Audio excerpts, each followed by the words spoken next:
Hey everybody, retirement planner Lee Perkins here. One of the more common questions that I'm getting from people nowadays is, should I stay or should I go?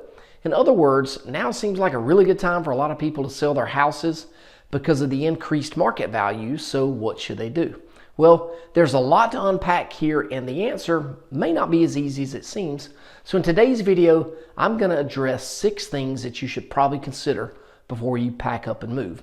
But before I jump in, please make sure that you hit that subscribe button below the video and feel free to leave us a comment on any one of these 6 items, all right? So the first thing to ask yourself is why you're considering moving.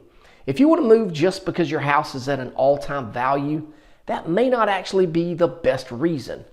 In my opinion, I think there needs to be some other type of reason in place. Sure, you could absolutely sell your house really quickly and you're probably going to get multiple offers. It's also likely that you'll get more than your asking price, so in theory, you'll have more money in your pocket for your new house.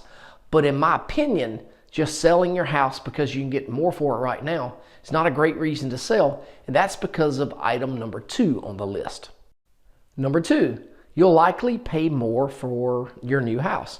Yep, you're likely going to make more on the sale of your house, but remember this, the seller of the house that you're going to buy has the exact same thought that you do. So you'll likely overpay for the house that you're going to buy. And so if this happens, the extra money that you made on that house is probably going to wind up in the pocket of the seller of the new house. So you may not actually realize that gain. And as long as inventory stays low, it's going to continue to be a seller's market. So unless you are buying less house, you may not actually have a financial gain. Number 3, is it time to downsize?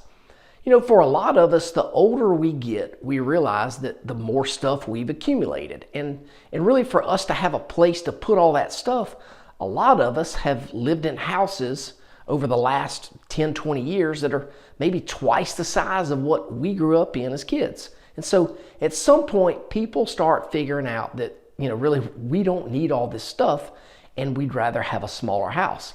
And let's face it, stairs really become a liability as we get older. Falling down the stairs in your 40s is not a whole lot of fun. I've done it before, but I recovered because I was younger at the time. But falling down the stairs in your 70s can really have devastating consequences. And so this makes getting out of a 2-story house and into a 1-story house a really attractive option. Number 4, are you following kids or grandkids? I love the idea of you moving to be near kids or grandkids because people want to see grandkids grow up. And I've seen a lot of people do this over the years and it's worked out very, very well. But I've seen a couple of times that it didn't really go as planned. And in 2 of these cases, since these people were already retired, they packed up and moved to a different city to be near the kids and of course the grandkids. They bought a new house on both of these couples, bought a new house and settled in a brand new home. But within 2 years, a job transfer sent their kid and grandkids moving out of state. So in my opinion, this is really just a risk that you take if you buy a house where your kids move to. So remember, people change jobs more than ever nowadays, so it's a real consideration. So if you're going to follow your kids or grandkids out of state or out of city, whatever it is, you might consider renting a house in that new location until you're pretty certain that their new job is going to work out. And this is going to give you a lot more flexibility to move again if their situation changes. Number 5 is interest rates. And I've talked to a few people that I think are rushing to sell and go ahead and buy a new house because they're trying to get a new loan in place before interest rates go up. Yep, interest rates are most likely going to go up even more than they already have. But I think we've got to keep perspective on things. We've really been spoiled by interest rates in recent years. So even if interest rates go up a few points, it's still pretty cheap money when compared with things historically.